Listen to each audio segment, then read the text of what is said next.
नमस्कार मित्रों, बहुत बहुत स्वागत है आपका एलिमेंट क्लासेस के यूट्यूब प्लेटफॉर्म पे। मेरा नाम विवेक है। हम लोग भारतीय राज्य व्यवस्था विषय को पढ़ रहे हैं। भारतीय राज्य व्यवस्था विषय में आज का हमारा टॉपिक है प्रधानमंत्री, प्राइम मिनिस्टर ऑफ इंडिया। अध्याय 19 है। अब देखते हैं कि इससे जो जो महत्वपूर्ण चीजें जुड़ी हुई है इस टॉपिक से, उन सबको हम इस अपनी कक्षा में पढ़ेंगे। आइए प्रारंभ करते हैं। संसदीय शासन प्रणाली को अपनाया गया है। भारत ने संसदीय शासन प्रणाली को अपनाया है और संसदीय शासन प्रणाली के अनुसार जो संसदीय शासन का संवैधानिक प्रमुख होता है वो राष्ट्रपति होता है। प्रश्न, संसदीय शासन प्रणाली को हमने अपनाया है, हमने अर्थात हमारे संविधान ने। हमारा संविधान भारत का संविधान है और उसका संवैधानिक प्रमुख राष्ट्रपति होता है, क्योंकि संविधान में सभी शक्तियां राष्ट्रपति के नाम से ही संचालित होती है। संविधान में जितनी ही सारी शक्तियां हैं सभी राष्ट्रपति के नाम से ही संचालित होती है एवं राष्ट्रपति के नाम से ही संघ का शासन संचालित होता है। उसके बाद जबकि प्रधानमंत्री शासन का प्रशासनिक प्रमुख होता है जो वास्तविक रूप से शक्तियों का प्रयोग करता है। वास्तविक प्रमुख प्रधानमंत्री, वास्तविक रूप से शक्तियों का प्रयोग कौन करता है? प्रधानमंत्री करता है। इसलिए व्यवहारिक रूप में प्रधानमंत्री के द्वारा राष्ट्रपति की शक्तियों का ही प्रयोग किया जाता है। तो अगर देखेंगे व्यवहारिक रूप में तो प्रधानमंत्री के द्वारा ही राष्ट्रपति की शक्तियों का प्रयोग किया जाता है। संविधान द्वारा प्रदत्त सरकार की संसदीय व्यवस्था में राष्ट्रपति नाम मात्र का प्रमुख होता है। मात्र संविधान द्वारा प्रदत्त सरकार की संसदीय व्यवस्था में जो राष्ट्रपति होता है वो नाम मात्र का प्रमुख होता है तथा वास्तविक शक्तियां प्रधानमंत्री में निहित होती है। ये बार बार प्रश्न पूछता है कि संसदीय शासन व्यवस्था में वास्तविक शक्तियां किसके पास होती है, तो वास्तविक शक्तियां प्रधानमंत्री के पास होती है, जबकि नाम मात्र का प्रमुख कौन होता है? राष्ट्रपति होता है। राष्ट्रपति के नाम से ही संघ का शासन संचालित होता है और संविधान में सभी शक्तियां राष्ट्रपति के नाम से ही संचालित होती है। आगे देखते हैं प्रधानमंत्री की नियुक्ति, प्रधानमंत्री के क्या क्या कार्य हैं, क्या कर्तव्य हैं, इन सारी चीजों को आइए बारी बारी से हम देखते हैं। जो प्रधानमंत्री है, प्रधानमंत्री की नियुक्ति राष्ट्रपति करता है। यहाँ प्रश्न नियुक्ति का है, अपॉइंटमेंट का है, मनोनयन का नहीं है। नियुक्ति बार बार पूछता है कि प्रधानमंत्री की नियुक्ति होती है, मनोनयन होता है, निर्वाचन होता है या चुनाव होता है। तो प्रधानमंत्री की नियुक्ति होती है और किसके द्वारा होती है? राष्ट्रपति के द्वारा होती है। प्रश्न बार बार पूछा जाता है कि प्रधानमंत्री की नियुक्ति होती है, निर्वाचन होता है, चुना जाता है या मनोनीत होता है। तो अपॉइंटमेंट शब्द होता है नियुक्ति के लिए अपॉइंटमेंट। प्रधानमंत्री की नियुक्ति राष्ट्रपति करता है और कौन प्रधानमंत्री बनता है? लोकसभा में बहुमत दल का नेता। लोकसभा में जो बहुमत दल का नेता होगा वही प्रधानमंत्री बनेगा, जिसकी नियुक्ति राष्ट्रपति के द्वारा की जाती है। परंतु लोकसभा में स्पष्ट बहुमत न हो, अगर लोकसभा में स्पष्ट बहुमत नहीं है किसी को, हमारे यहाँ लोकसभा में 545 सीटें हैं तो 272 प्लस 1 273 सीट अगर किसी के पास नहीं है, किसी दल के पास स्पष्ट बहुमत नहीं है, तो राष्ट्रपति जो होता है प्रधानमंत्री की नियुक्ति स्व विवेक से करता है, अपने विवेक से करता है। राष्ट्रपति चुने हुए प्रधानमंत्री को 1 माह के अंदर, जैसे राष्ट्रपति ने मान लीजिए कि सदन में किसी भी दल को स्पष्ट बहुमत नहीं है, स्पष्ट बहुमत नहीं मिला है, तो राष्ट्रपति क्या करेगा? राष्ट्रपति अपने स्वविवेक से मान लीजिए कि ए को पीएम बना दिया, नियुक्त कर दिया। लेकिन अब जो ए पीएम बने हैं इनको 30 दिन के भीतर सदन में अपना विश्वास मत हासिल करने के लिए कहता है। विश्वास मत हासिल करना मतलब सदन में यह दिखा देना कि नहीं हमारे पास बहुमत है, उसी को क्या कहते हैं? विश्वास मत। सदन का विश्वास मेरे साथ है, अर्थात सदन की जितनी संख्या है उसके आधे से एक ज्यादा लोग हमारे साथ हैं। अब राष्ट्रपति द्वारा स्वविवेक स्वतंत्रता का प्रयोग 1979 में किया गया था। राष्ट्रपति प्रधानमंत्री के चुनाव और नियुक्ति के लिए व्यक्तिगत निर्णय लेता है। अब कब राष्ट्रपति प्रधानमंत्री के चुनाव और नियुक्ति के लिए व्यक्तिगत निर्णय लेगा? जब प्रधानमंत्री की अचानक मृत्यु हो जाए और उसका कोई स्पष्ट उत्तराधिकारी ना हो, तो सत्ताधारी दल एक नेता चुनता है और राष्ट्रपति उसे प्रधानमंत्री के रूप में नियुक्त कर देता है। बात यहां समझिए, जब अचानक प्रधानमंत्री की मृत्यु हो गई तो उसका कोई स्पष्ट उत्तराधिकारी नहीं है तो सत्ताधारी दल एक नेता चुनता है और राष्ट्रपति उसे प्रधानमंत्री के रूप में नियुक्त कर 1997 में सुप्रीम कोर्ट ऑफ इंडिया ने 1997 में सुप्रीम कोर्ट ऑफ इंडिया ने यह निर्णय दिया कि एक व्यक्ति किसी सदन का सदस्य नहीं है, वह 6 माह के लिए प्रधानमंत्री पद के लिए नियुक्त किया जा सकता है। इस समयावधि में उसे संसद के किसी भी सदन का सदस्य बनना पड़ेगा, अन्यथा वह प्रधानमंत्री के पद पर नहीं बना रहेगा। कोई भी व्यक्ति भारत का नागरिक है, प्रधानमंत्री बनने की योग्यता रखता है, तो राष्ट्रपति उसे प्रधानमंत्री नियुक्त कर सकते हैं। लेकिन शर्त यह है कि 6 महीने के अंदर उसे किसी भी सदन अर्थात या तो लोकसभा का सदस्य बन जाए या राज्यसभा का सदस्य बन जाए। अगर 6 महीने के भीतर वह न तो लोकसभा का सदस्य बन पाता है और न ही राज्यसभा का, तो उसे प्रधानमंत्री पद से हटना पड़ता है, अर्थात प्रधानमंत्री पद पर नहीं बना रहेगा। शपथ पदावधि एवं वेतन। प्रधानमंत्री पद ग्रहण करने से पूर्व राष्ट्रपति उसे पद एवं गोपनीयता की शपथ दिलाते हैं। राष्ट्रपति प्रधानमंत्री को पद एवं गोपनीयता की शपथ दिलाते हैं, आप अभी देखे ही होंगे।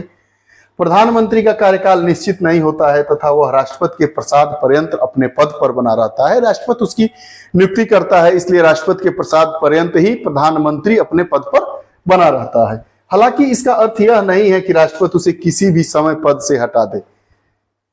प्रधानमंत्री को जब तक लोकसभा में बहुमत हासिल है, राष्ट्रपति उसे बर्खास्त नहीं कर सकता है। प्रसाद पर्यंत तो पद धारण करता है, लेकिन राष्ट्रपति ऐसा नहीं है कि जब मन तब उसे हटा दे। जब तक उसे सदन में बहुमत प्राप्त है, तब तक वह प्रधानमंत्री अपने टेन्योर तक रहेगा ही रहेगा। अब आगे देखिए, प्रधानमंत्री का वेतन 1 लाख रुपया होता है। उसके बाद इसमें तमाम तरह के भत्ते जुड़े होते हैं। प्रधानमंत्री के कार्य एवं शक्तियां क्या है? प्रधानमंत्री के कार्य एवं शक्तियां निम्नलिखित हैं। मंत्रिपरिषद के संबंध में, मंत्रिपरिषद के संबंध में क्या करता है? वह मंत्रियों की नियुक्ति के लिए राष्ट्रपति किसको सिफारिश करता है, वह किसको मंत्री बनाना है, उसके लिए वह राष्ट्रपति को सिफारिश करता है। राष्ट्रपति उन्हीं व्यक्तियों की नियुक्ति करता है जिसकी वह सिफारिश करेगा। मान लीजिए कि 325 लोग हैं वर्तमान में, उसमें से प्रधानमंत्री ने 25 लोगों के नाम की सिफारिश की कि इनको मिनिस्टर बनाना है, तो इन्हीं 25 लोगों को प्रेसिडेंट ऑफ इंडिया मिनिस्टर बनाएंगे। ऐसा नहीं कि 25 के अलावा किसी और को बना दे। राष्ट्रपति के पास यह अधिकार ही नहीं है कि किसी व्यक्ति को जिसको प्रधानमंत्री के द्वारा नाम की सिफारिश न की गई हो, उसको वह मंत्री बना दे। प्रधानमंत्री मंत्रियों के मंत्रालय का आवंटन व फेरबदल करते हैं। किसी मंत्री को बर्खास्त की सलाह राष्ट्रपति को दे सकता है। वह मंत्रिपरिषद की अध्यक्षता करते हैं। वह त्याग पत्र देकर मंत्रिमंडल को बर्खास्त कर सकते हैं। अभी आप देख रहे होंगे ताजा तरीन गोगोई के द्वारा अविश्वास प्रस्ताव प्रस्तुत किया गया है। उस पर चर्चा 10 दिनों के भीतर होने वाली है।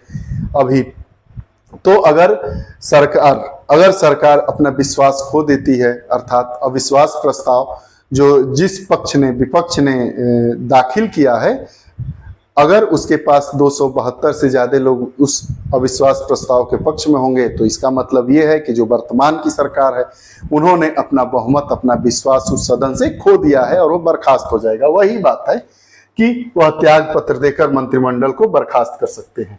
राष्ट्रपति एवं मंत्रिपरिषद के बीच संवाद की मुख्य कड़ी। प्रधानमंत्री कौन है? प्रधानमंत्री इमीडिएटर। यहाँ प्रधानमंत्री हैं, देखिए, कोई भी बात राष्ट्रपति को और यहां से मंत्रिपरिषद को। मंत्रिपरिषद ये बीच की कड़ी है संवाद का।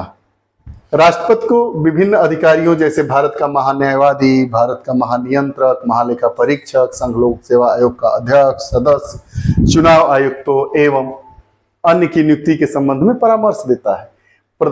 प्रधानमंत्री क्या करेगा? राष्ट्रपति को विभिन्न अधिकारी जैसे भारत का महान्यायवादी किसको बनाना है, महानियंत्रक एवं महालेखा परीक्षक किसको बनाना है, संघ लोक सेवा आयोग का अध्यक्ष कौन बनेगा, सदस्य कौन बनेगा, ऐसे चुनाव आयुक्त कौन बनेगा और अन्य की नियुक्ति के संबंध में परामर्श देंगे। अब संसद के संबंध में प्रधानमंत्री के क्या कार्य हैं? संसद के संबंध में प्रधानमंत्री का क्या कार्य है? वह राष्ट्रपति को संसद का सत्र आहूत करने एवं सत्रावसान करने के संबंधी परामर्श देता है। वह राष्ट्रपति को बताता है कि संसद सत्र कब बुलाया जाए और कब उसको खत्म किया जाए। आहूत करना मतलब बुलाना, और सत्रावसान मतलब उस सत्र का वसान, सत्र खत्म। अब देखिए, वह किसी भी समय लोकसभा विघटित करने की सिफारिश राष्ट्रपति से कर सकता है। वह सभा पटल पर सरकार की नीतियों की घोषणा करता है। वह राष्ट्रपति से किसी भी समय लोकसभा विघटित करने की सिफारिश कर सकता है। वह सभा पटल पर सरकार की नीतियों की घोषणा करता है। अटल बिहारी वाजपेयी जी प्रधानमंत्री थे। प्रमोद महाजन ने फील गुड इन लोगों को का एक नारा था कि सब लोग अच्छा महसूस कर रहे हैं, चुनाव 6 महीना पहले ही करवा दिए तो सत्रावसान पहले ही हो गया, विघटित हो गया, लोकसभा विघटित कर दिया गया। अब अन्य शक्तियां एवं कार्य क्या है? वह नीति आयोग। नीति आयोग अभी हमने पढ़ा था, नीति का फुल फॉर्म क्या होता है? National institute of transforming India. NITI Aayog, योजना आयोग को हटा के उसके जगह पे नीति आयोग को लाया गया है 2015 से। नीति आयोग राष्ट्रीय विकास परिषद, राष्ट्रीय एकता परिषद, अंतर्राज्यीय परिषद, राष्ट्रीय जल संसाधन परिषद का अध्यक्ष होता है कौन? पीएम, प्रधानमंत्री। वह केंद्र सरकार का प्रमुख प्रवक्ता है। केंद्र सरकार की तरफ से अगर कोई बात बोलना हो, बताना हो, पटल पर रखना हो तो प्रधानमंत्री ही आमतौर पर रखते हैं। तो वही कह रहा है कि वह केंद्र सरकार का प्रमुख होता है कौन? पीएम। आपातकाल के दौरान राजनीतिक स्तर पर आपदा प्रबंधन का प्रमुख होता है। जब आपातकाल लगाया जाता है तो आपदाओं का जो प्रबंधन का प्रमुख होता है वह प्रश्न पूछता है कि आपातकाल के दौरान अगर कोई आपदा विपदा आ गई तो उस आपदा के प्रबंधन का प्रमुख कौन होता है? Prime minister of India. वह सैनिकों का राजनीतिक प्रमुख होता है। आर्टिकल 74 में राष्ट्रपति को सहायता एवं सलाह देने के लिए एक मंत्रिपरिषद होगी जिसका प्रमुख प्रधानमंत्री होगा। राष्ट्रपति इसकी सलाह के अनुसार कार्य करेगा। हालांकि राष्ट्रपति प्रधानमंत्री से उसकी सलाह पर पुनर्विचार करने के लिए कह सकता है। राष्ट्रपति इस पुनर्विचार के बाद दी गई सलाह के अनुसार कार्य करेगा। कह रहा है कि हमारा अनुच्छेद 74 यह कहता है कि राष्ट्रपति को सहायता एवं सलाह के लिए मंत्रिपरिषद होगी जिसका प्रमुख प्रधानमंत्री होगा। राष्ट्रपति इसकी सलाह के अनुसार कार्य करेगा। हालांकि राष्ट्रपति दी गई सलाह को पुनर्विचार के लिए वापस भेज सकता है, लेकिन जब पुनर्विचार के बाद सलाह आ जाती है तो राष्ट्रपति उस पर दी गई सलाह के अनुसार ही कार्य करेगा। अनुच्छेद 75 हमारा कहता है, अनुच्छेद 75 कहता है कि प्रधानमंत्री की नियुक्ति राष्ट्रपति करेगा। अनुच्छेद हमारा 75 कहता है संविधान का कि प्रधानमंत्री की नियुक्ति राष्ट्रपति करेगा और प्रधानमंत्री की सलाह पर अन्य मंत्रियों की नियुक्ति भी राष्ट्रपति करेगा। अर्थात प्रधानमंत्री राष्ट्रपति के प्रसाद पर्यंत पद को धारण करता है और अन्य मंत्री भी, केंद्र के अन्य मंत्री भी राष्ट्रपति के प्रसाद पर्यंत ही पद को धारित करते हैं। मंत्री राष्ट्रपति के प्रसाद पर्यंत अपने पद पर बने रहेंगे। मंत्रिपरिषद लोकसभा के प्रति सामूहिक रूप से उत्तरदायी होती है। ये मोस्ट इंपॉर्टेंट होता है।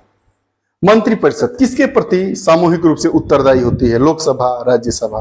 तो हमारा प्रश्न होता है कि लोकसभा के प्रति जो हमारी मंत्रिपरिषद है वो सामूहिक रूप से उत्तरदायी होती है, राज्यसभा के प्रति नहीं। राज्यसभा के प्रति नहीं, ये बार बार प्रश्न पूछा गया है। अब अनुच्छेद 78 की बात है। ये 78 में प्रधानमंत्री के कर्तव्य हैं, इसको भी आइए देखते हैं। हाँ, देखिए प्रधानमंत्री के कर्तव्य, duties of prime minister of India. संघ के कार्यकलाप के प्रशासन संबंधी और विधान विषयक प्रस्थापनाओं संबंधी मंत्रिपरिषद के सभी विनिश्चय राष्ट्रपति को संसूचित करें। जितने सब नियम होते हैं, विचार होते हैं, प्रस्थापनाएं होती हैं, विधान होते हैं, वो राष्ट्रपति को संसूचित किया जाता है। संघ के कार्यकलाप के प्रशासन संबंधी और विधान विषयक प्रस्थापनाओं संबंधी जो जानकारी राष्ट्रपति मांगे, इसके अलावा जो जानकारी राष्ट्रपति मांगते हैं संघ से जुड़ी हुई, उसको भी प्रधानमंत्री क्या करते हैं? भेजते हैं, राष्ट्रपति को देते हैं। किसी विषय को जिस पर किसी मंत्री ने विनिश्चय कर दिया किंतु मंत्रिपरिषद ने विचार नहीं किया, राष्ट्रपति द्वारा अपेक्षा किए जाने पर परिषद के समक्ष विचार के लिए रखे। यह लाइन सुनिए, किसी विषय को जिस पर किसी मंत्री ने विनिश्चय कर दिया है, कोई मंत्री उस पर विनिश्चय कर दिए किंतु मंत्रिपरिषद ने विचार नहीं किया, मंत्रिपरिषद ने उस पर विचार ही नहीं किया तो राष्ट्रपति द्वारा अपेक्षा किए जाने पर परिषद के समक्ष विचार के लिए वह सब चीजें रखी जाती हैं। प्रधानमंत्री से जुड़ी हुई बातें, हमारे संवैधानिक प्रावधान क्या कहते हैं, अनुच्छेद उससे जुड़ा हुआ क्या कहता है, मंत्रिपरिषद किसके प्रति सामूहिक रूप से जिम्मेदार होती है, कौन वास्तविक प्रमुख होता है संसदीय शासन प्रणाली में, कौन नाम मात्र का प्रमुख होता है, इन सारी बातों को हमने देखा। प्राथमिक परीक्षा और मुख्य परीक्षा दोनों की दृष्टि से यह हमारी कक्षा को फ्रेम किया गया था। आपको यह हमारी कक्षा कैसी लगी, इसमें कुछ सुधार होने चाहिए या कुछ बदलाव होने चाहिए या इसको किस तरीके से और आगे बढ़ाना चाहिए, आप अपने विचार दीजिए। अगर आपको यह हमारी कक्षा अच्छी लगती है तो अपने कमेंट बॉक्स में अपने विचार जरूर दीजिए। अगर आप लोगों को किसी भी कक्षा की पीडीएफ चाहिए तो आप हमें हमारे व्हाट्सएप नंबर 7081788388 पर अपना नाम और जिस क्लास की पीडीएफ चाहिए उसका नाम लिखकर भेज देंगे। चैप्टर का नाम, जैसे मान लीजिए कि प्रधानमंत्री वाला चाहिए पीडीएफ तो प्रधानमंत्री, प्रेसिडेंट वाला चाहिए तो प्रेसिडेंट, वाइस प्रेसिडेंट का चाहिए तो वाइस प्रेसिडेंट, तो आपको अविलंब हमारे या हमारी टीम के किसी भी सदस्य के द्वारा आपके व्हाट्सएप पर उसका पीडीएफ निःशुल्क मुहैया करा दिया जाएगा। वैसे एल्विन क्लासेस का ऐप भी है, अगर आप उसे डाउनलोड करेंगे तो उस पर भी ढेर सारे पीडीएफ मिल जाएंगे जो हमारी शिक्षा से जुड़े हुए होंगे। आपको यह हमारी वीडियो कैसी लगी आप जरूर बताइएगा। आप हमारे साथ ऐसे ही जुड़े रहिए, फिर अगली कक्षा के साथ उपस्थित होंगे। तब तक के लिए बहुत बहुत धन्यवाद। नमस्कार।